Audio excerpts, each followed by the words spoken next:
Voy a exponer el presente trabajo realizado. En este caso es el análisis del caso número 1-15-EI/21 y 1-16/EI. De acuerdo a los parámetros solicitados por la Universidad Nacional de Loja en este trabajo práctico experimental. Bueno, vamos a iniciar identificando desde el contexto real del caso hasta determinar las conclusiones y recomendaciones. Entonces, en este caso iniciamos con la identificación del contexto real de acuerdo al caso analizado. Pues la presente sentencia se trata sobre la presentación de dos acciones extraordinarias de protección por parte del señor José Antonio Correa, que es el gerente y representante legal de la empresa UNACEM Ecuador, en contra de las resoluciones emitidas por la justicia indígena, en este caso por la Corporación de Gobierno y Comunidades del Cantón Otavalo, que es la Cordeco. ¿Ya? Estas resoluciones han sido emitidas con fechas 25 de agosto del 2015 y el 8 de octubre del 2015. Han sido emitidas por parte de Alberto Izama Amaguaña, que es el juez ad honoris, por Humberto Ramos, que es el juez de Mojanda Mirador, y María Isabel Andrade, que es la secretaria. Y también por Pedro Peralta Burga, que es el presidente de la Cordeco, en la cual también, al momento de presentar la acción extraordinaria de protección, solicita medidas cautelares, con la finalidad de garantizar varios derechos. Bueno, José Antonio Correa, gerente de la empresa UNACEM Ecuador, se dedica a la fabricación del cemento. Él se enfrenta a un conflicto con Pedro Burga Peralta, que es el presidente de la Cordeco, quien le solicita que contrate personal de la localidad. En este caso específico solicita que contrate a volqueteros de Intac, que es una compañía que se dedica a transportar materia prima. Ya, entonces, él, por lo que el presidente de la Cordeco decide visitar a la empresa UNACEM Ecuador. Entonces decide visitar para pedirle dinero a cambio de apoyo a una empresa de transporte, lo cual es negado. Es negado por parte de Pedro Antonio Correa. Es negado. Entonces, ante la negativa, ante la negativa de la empresa, se destaca un rumor que, a decir de Pedro Burga, le han pagado $50,000 por parte de José Correa y que en realidad, pues él señala que no le han dado un solo centavo. ¿Ya? Hasta ahí vamos con el caso. Él señala que no le han dado ni un solo centavo por parte de José Correa y que todo era una calumnia en su contra, por lo que desde ahí se genera ya un proceso de justicia comunitaria en contra de José Antonio Correa. Procediendo posterior a ello, con la citación, comunicándole que debe comparecer a la justicia indígena para que haga valer sus derechos. Pues posterior a ello, José Antonio Correa manifiesta que la justicia indígena no le era competente por disposiciones constitucionales y también por principios de jurisdicción. ¿Ya? Entonces, ellos al momento que le citan, pues ya le dan la fecha para que comparezca a la audiencia. El día y hora señalada para la audiencia en contra de José Antonio Correa, gerente general de la empresa UNACEM Ecuador, y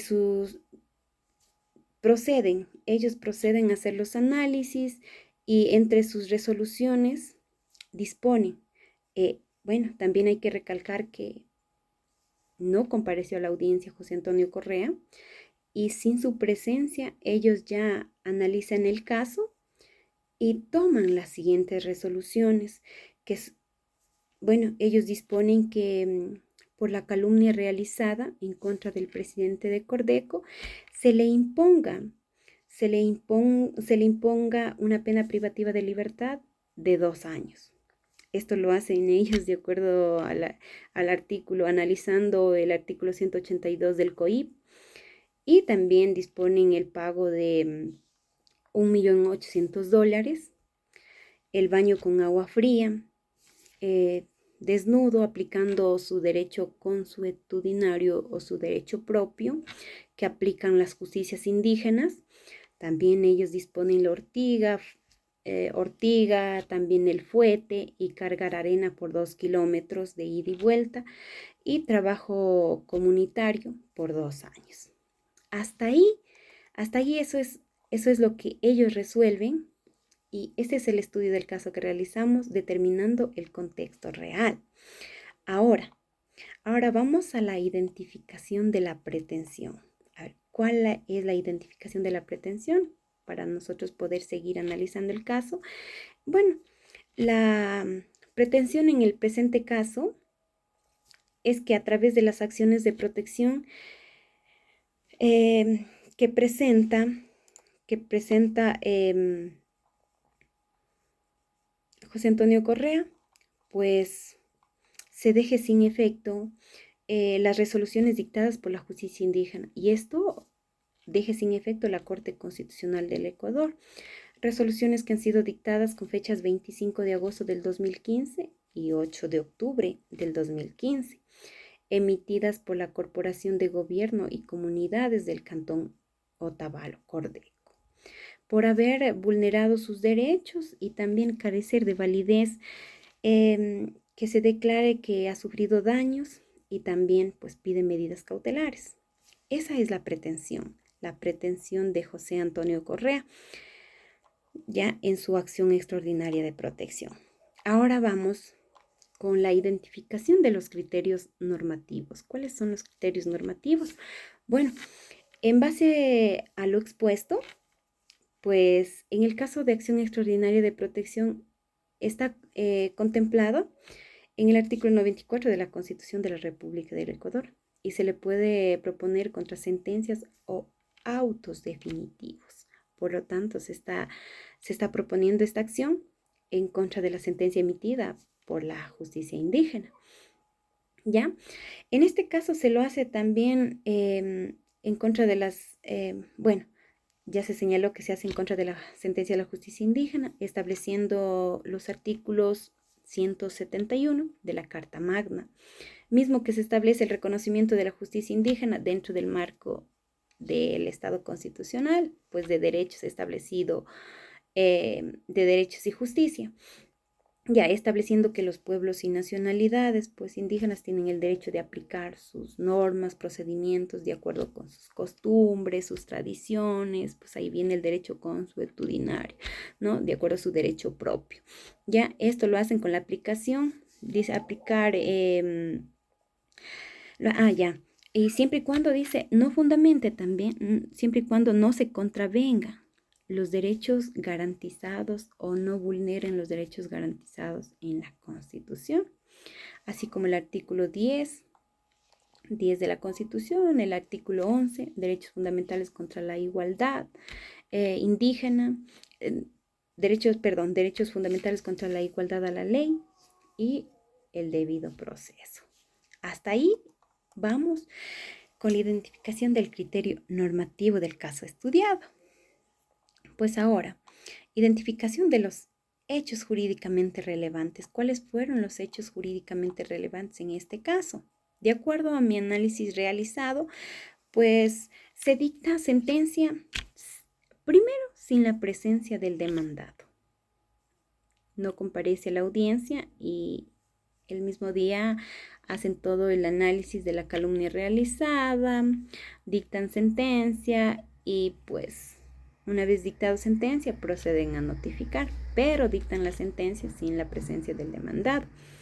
Se dicta pena privativa de libertad de acuerdo al artículo 182 del Código Orgánico General de Procesos, y no se aplica el derecho consuetudinario, porque el derecho, la pena privativa de libertad, pues lo aplicamos dentro de la justicia ordinaria, ¿no?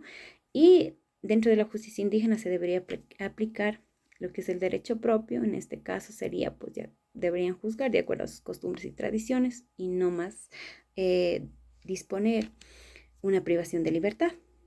Ya el señor Antonio Correa no es parte de una comunidad indígena también, pues él alega también no ser parte de la comunidad indígena, no ser de esa jurisdicción.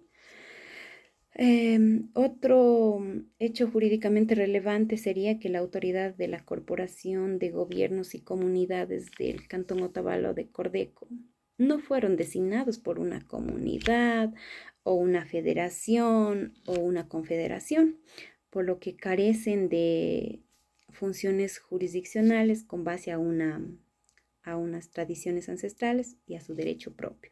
Y ni siquiera tenían un estatuto. Ellos al momento de resolver no tenían estatuto que norme sus actuaciones al momento de resolver el presente caso. Por lo tanto, no tienen autoridad para ejercer la jurisdicción indígena. Vamos con el siguiente. La identificación de las interrogantes del caso. ¿Cuáles fueron las interrogantes del caso? Pues, de acuerdo a mi análisis, yo pienso los más importantes que esas son las interrogantes. El proceso seguido por la justicia indígena Cordeco respeta o no los derechos fundamentales de José Antonio Correa, como el derecho al debido proceso, a una justicia justa, a un juicio justo y el derecho a la defensa, dada que se dicta sentencias sin su presencia y sin considerar todos sus argumentos expuestos. El siguiente sería, ¿es válido la aplicación de la justicia indígena en este caso? Dado a que el demandado José Antonio Correa no pertenece a una comunidad indígena y la resolución de la justicia indígena se lo realiza sin el cumplimiento de las normas propias de acceso y procedimiento. La siguiente sería la Corporación de Gobierno y Comunidades del Cantón Cordeco tiene autoridad para ejercer las funciones jurisdiccionales basadas en el derecho consuetudinario o ancestrales, dado que no fue designado por una comunidad indígena. Ellos no fueron designados por comunidad indígena y carecen de estatutos normativos para resolver de acuerdo al caso. Es la actuación de protección, en la acción de protección presentada por José Antonio Cordeco, es una vía adecuada para impugnar las resoluciones de la justicia indígena, dado que se trata de una acción que busca restituir derechos fundamentales frente a una sentencia emitida fuera del sistema judicial ordinario. Ahí está. Estas interrogantes, pues, son claves para dictar la resolución del caso, ¿no?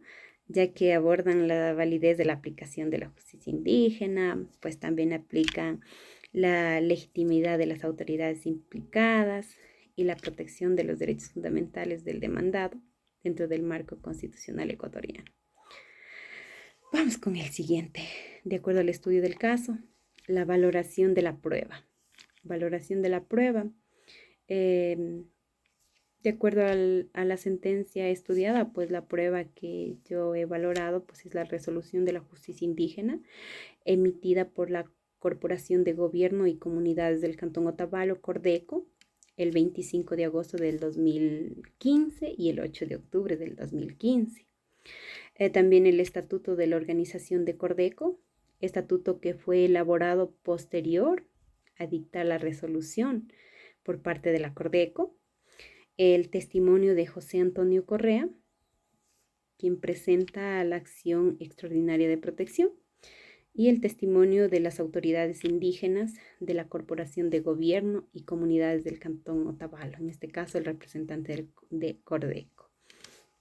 Ya, vamos con la identificación de los derechos vulnerados y no vulnerados. ¿Qué derechos fueron vulnerados en este caso?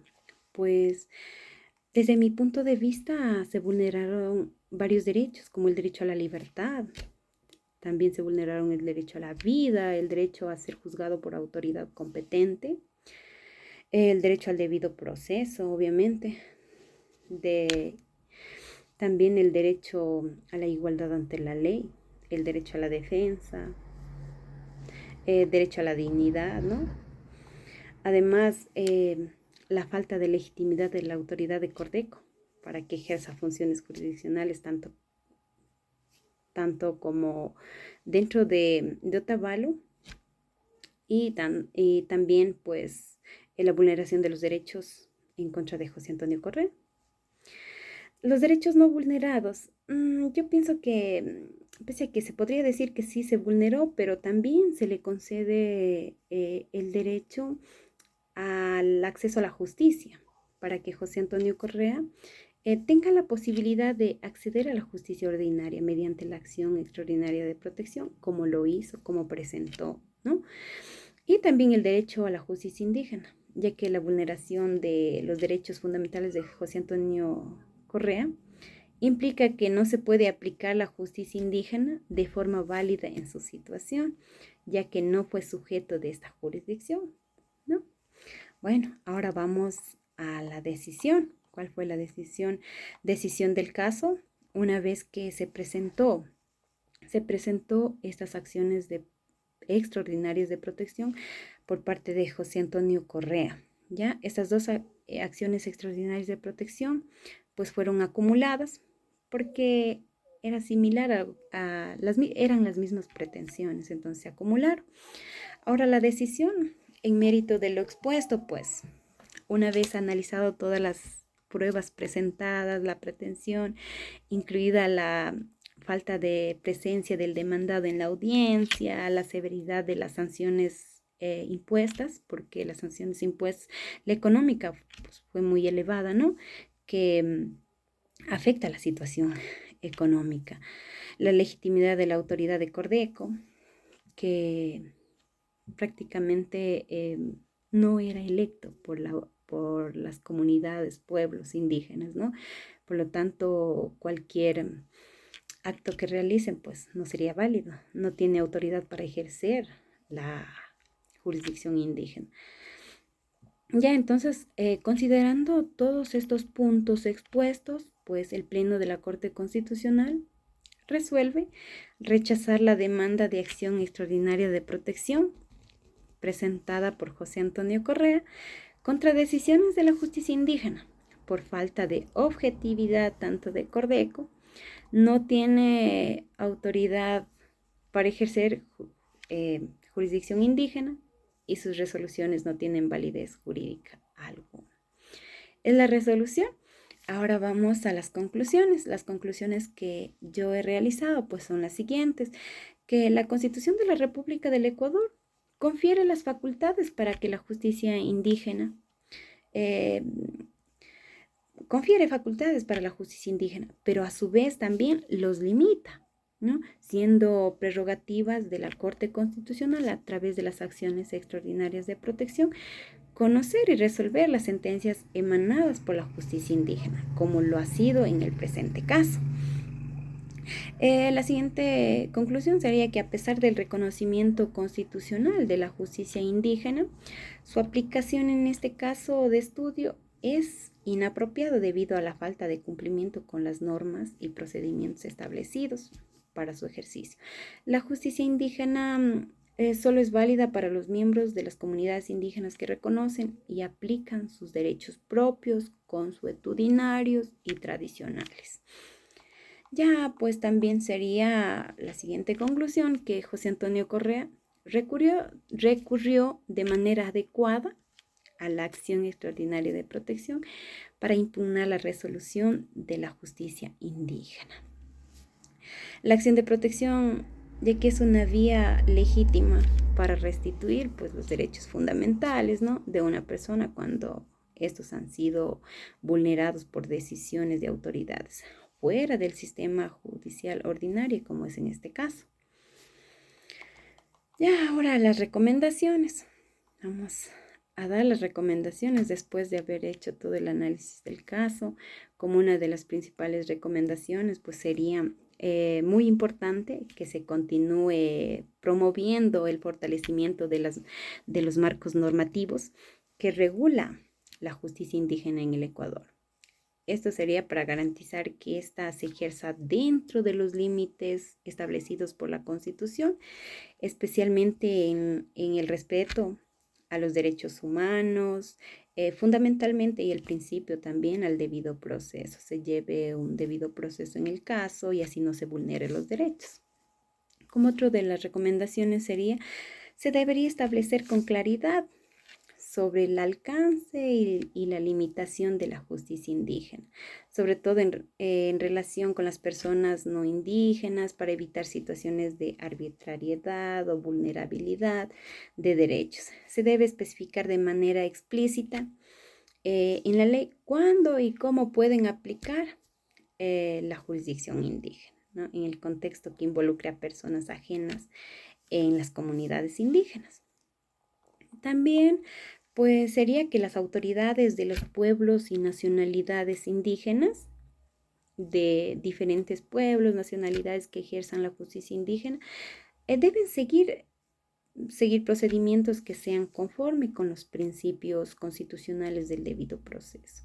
Derecho a la defensa, el derecho a ser juzgados por una autoridad competente.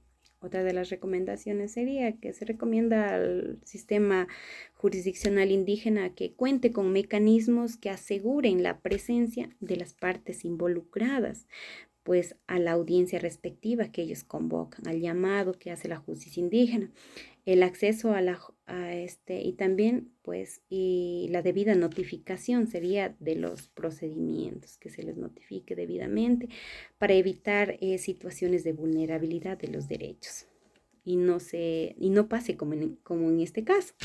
Y también que las autoridades que intervienen en la justicia indígena deben ser capacitados. Eso es muy importante, que se continúe con la capacitación, porque hay muchas autoridades que ejercen la justicia indígena, pero no tienen la capacidad o no tienen la capacitación necesaria para ejercerlo, ya que los derechos fundamentales son reconocidos, obviamente, por la Constitución, como lo establece en el artículo 171, pero dentro del marco legal que las regula, coexisten de la jurisdicción indígena con la ordinaria. Entonces, en este caso también, pues, sí requiere de una capacitación para que ellos puedan ejercer la justicia indígena de una mejor manera.